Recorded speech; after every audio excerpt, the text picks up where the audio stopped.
Media Talks, the podcast that helps to better understand the world of media and video advertising.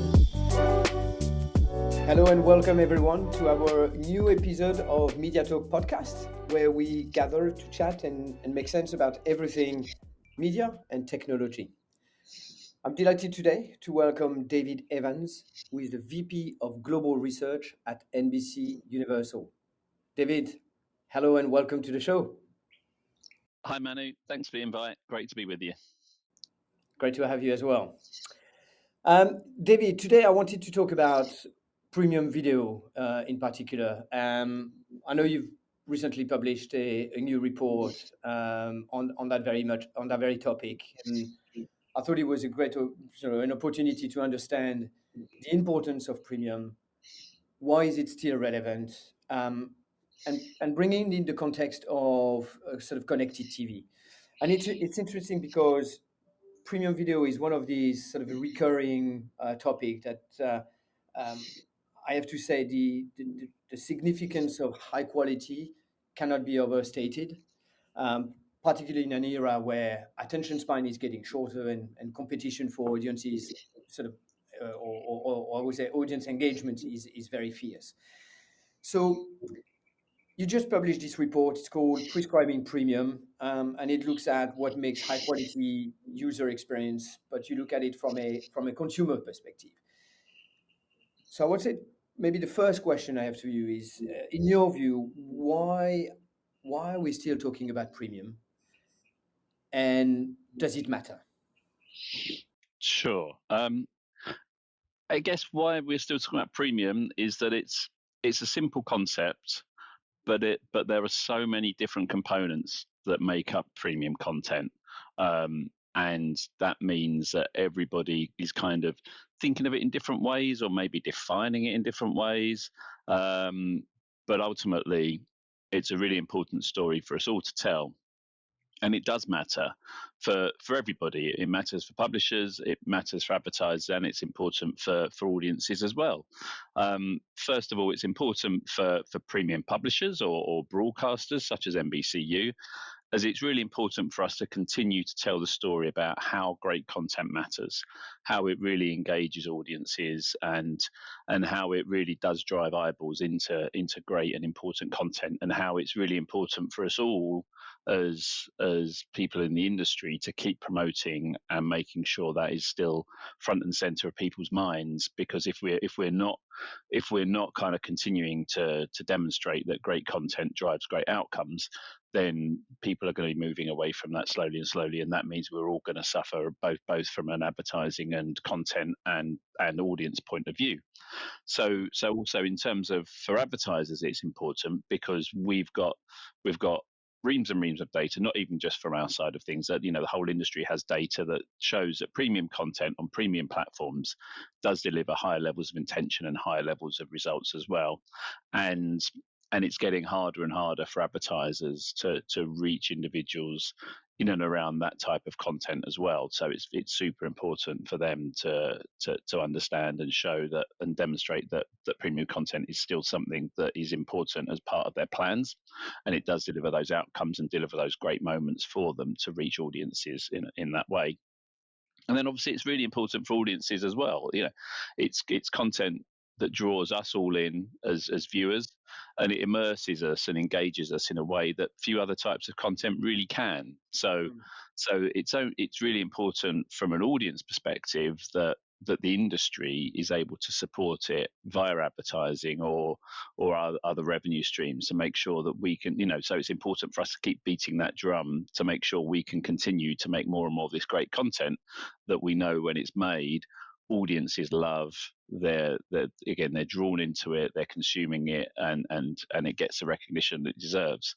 And I think one thing that our premium work has highlighted, and it's perhaps something that is something where we go next to it, is we're sort of describing premium and high quality as quite a broad church, but there's almost a level even above premium, and I'm trying to think about what the name could be, whether it's ultra premium, whether it's or platinum content, which is that real premium, scarce, culturally relevant content that stands out above and beyond what we might be calling kind of fit for broadcast TV. So it might be live sport, it might be Strictly, it might be I'm a Celebrity. It's or the super high premium drama like Day of the Jackal that's just been premiered last week. That kind of content, almost as ultra premium, sort of is even more important for advertisers as well. But so to that point, in fact, and I agree, in that context, obviously there's all this great content out there, and there's probably a different level. But we know also that sort of the new generation, like the Gen X, Y, Z, are sort of watching less sort of linear TV and are kind of shifting to digital and streaming platform. In fact, they probably already have shifted and are already watching that. What does it mean for brands? Yeah, I mean, I guess it's always been a similar kind of conversation and discourse, but this may have been, a few years ago when it was a linear dominated market, it would be, well, actually, you advertise on Channel 4 because Channel 4 will be able to reach a younger audience than ITV, let's say, or maybe Channel 5. And then in terms of thinking about where those eyeballs may be going now, if it were the case that younger audiences were just moving away from linear but moving into just BVOD, then that's a straightforward kind of exercise, because it's just the content remains the same. It's just a method of delivery that's different, and it will mean that the broadcasters are still able to bring advertisers in to attract those eyeballs. I think that the issue is now, and again, I don't want to come on and plug another podcast, Manu, but I will. Like the most recent Rest Entertainment podcast with Richard Osman and Marina Hyde was really kind of skewered this in a really good way based on Evan Shapiro's report looking at UK audiences, in how that younger audience has been moving more into social video and content aggregators in terms of YouTube and TikTok, compared to what we might want to be calling traditional content commissioners or content platforms.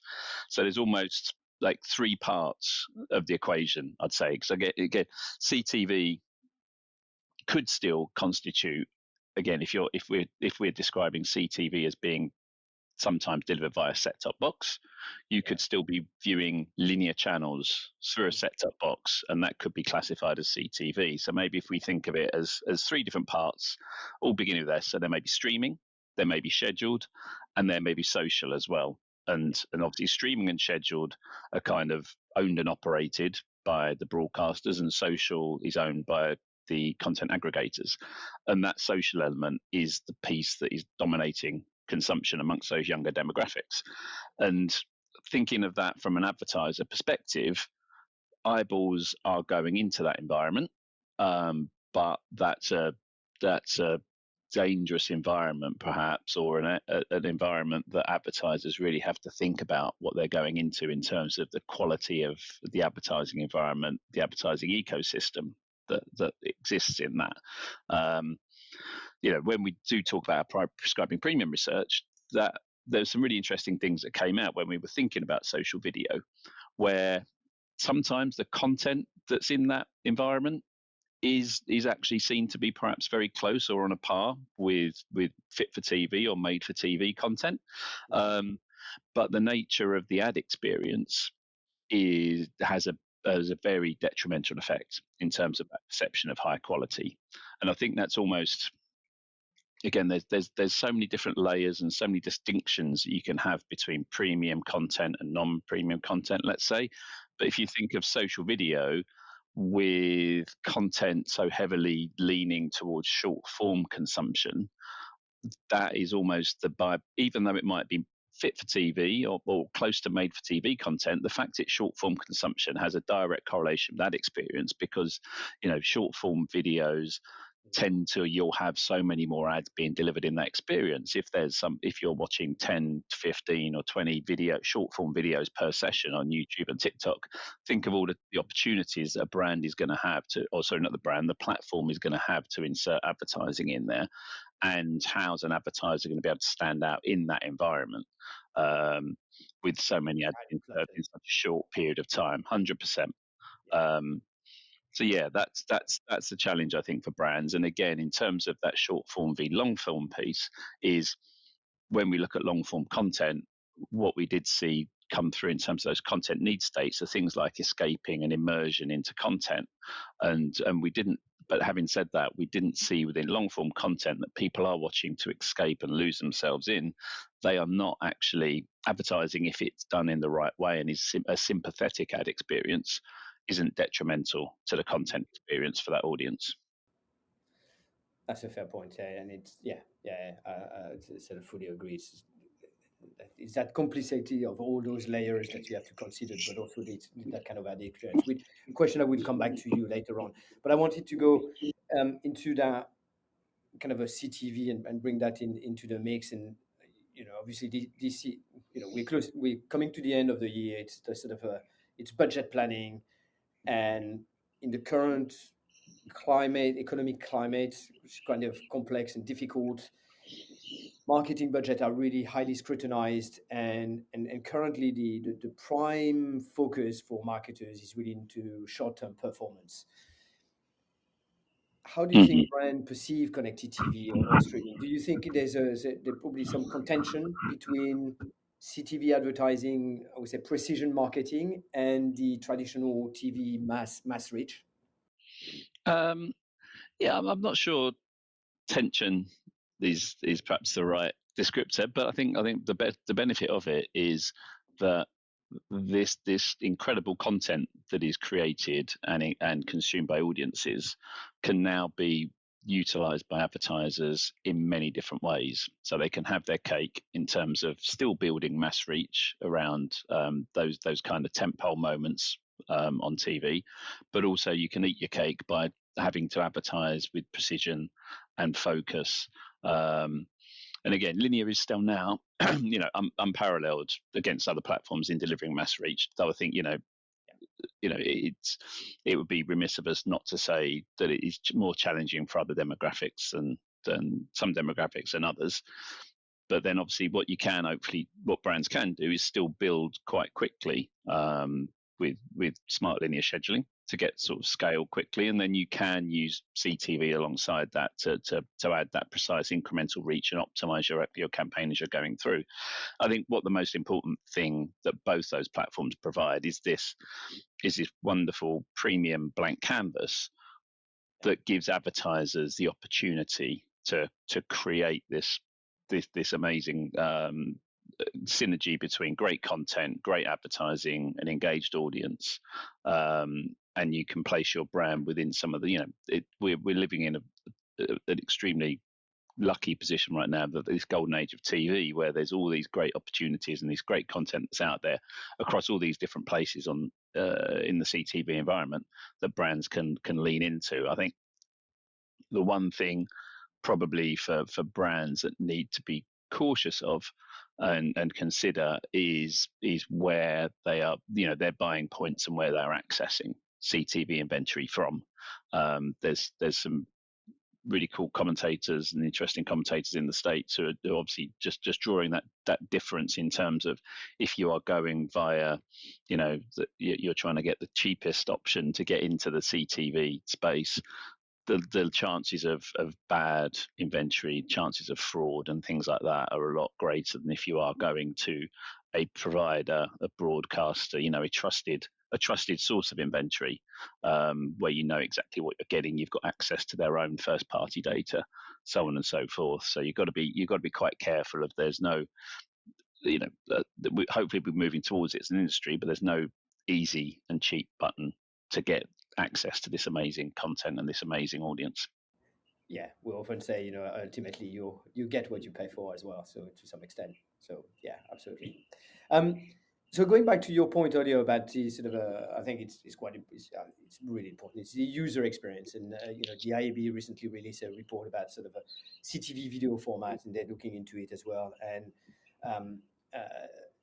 when we see that now streaming holds probably almost a bigger share of sort of viewing right now, or maybe at least it's true in the US. is coming into Europe.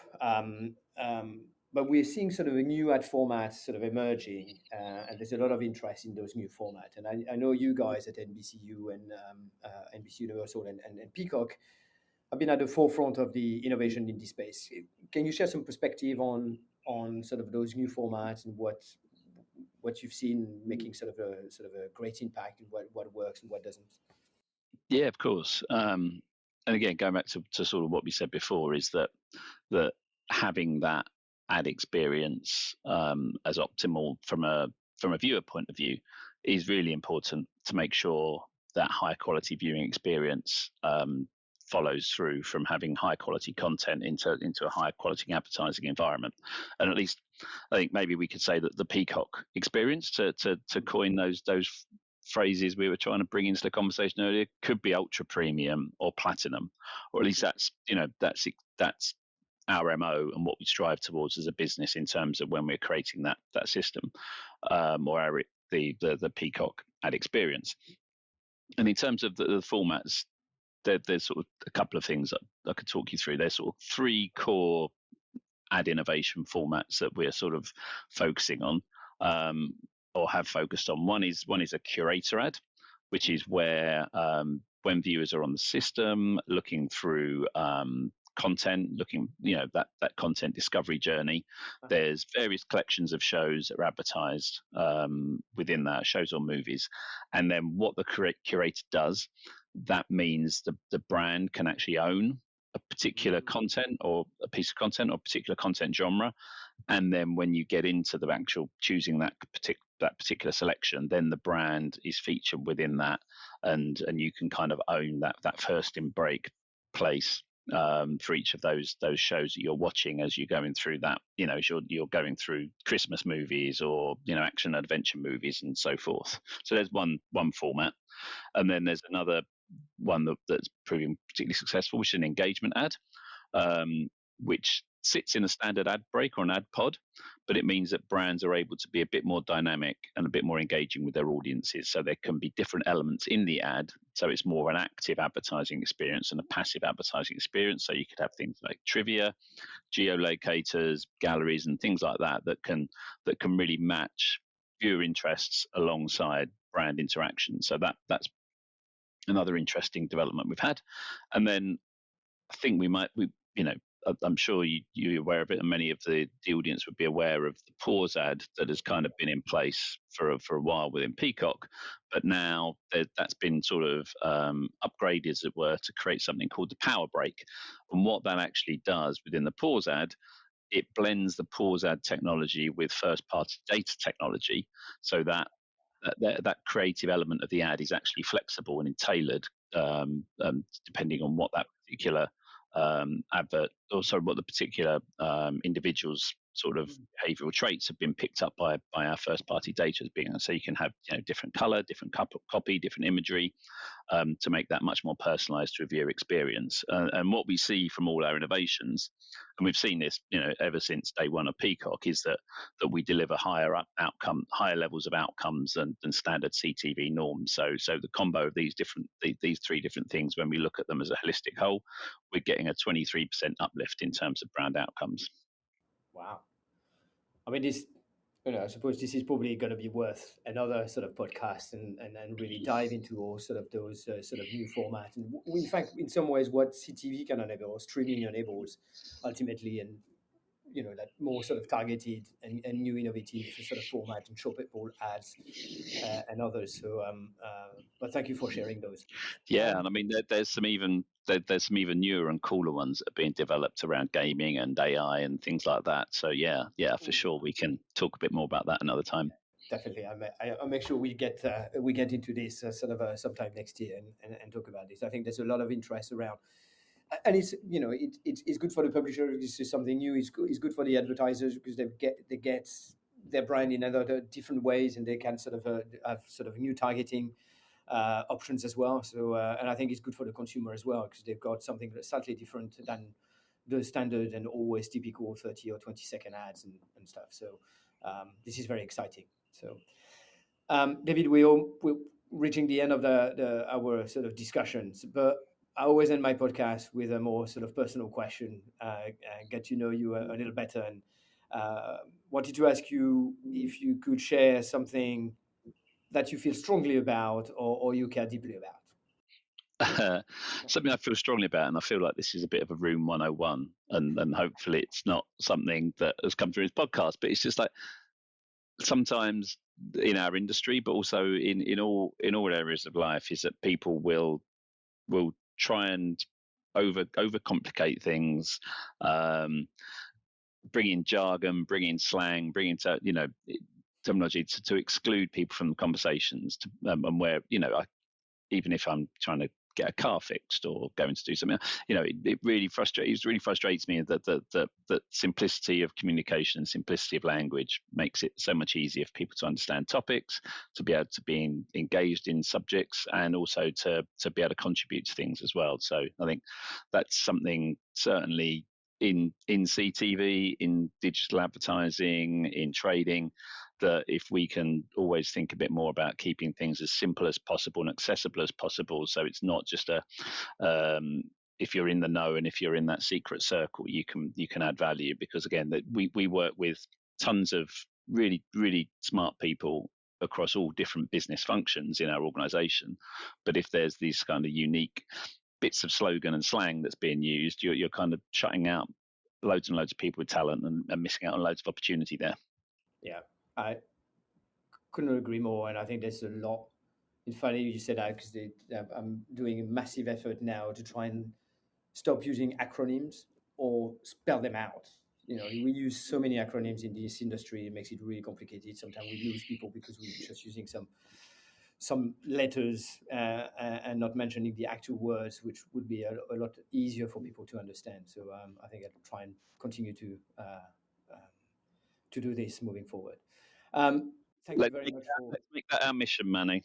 Yes, absolutely. Make it easier. I agree.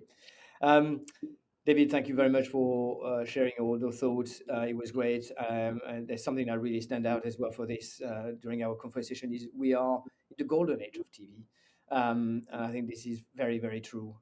And I think there's a lot more to come. But yeah, and I think that's where we are at right now. I think probably what we are seeing is are those big streaming platforms moving away from recommissioning seasons. They're kind of lasering in on certain types of formats and things like that. So I think the trend might be away from having quite as much as we've got available right now. So yeah, for sure. Right now, we're living the best of times. Absolutely. So let's enjoy it. On those good words, David, thank you very much. And to all our podcast listeners, thank you very much for tuning in. And until the next time, goodbye.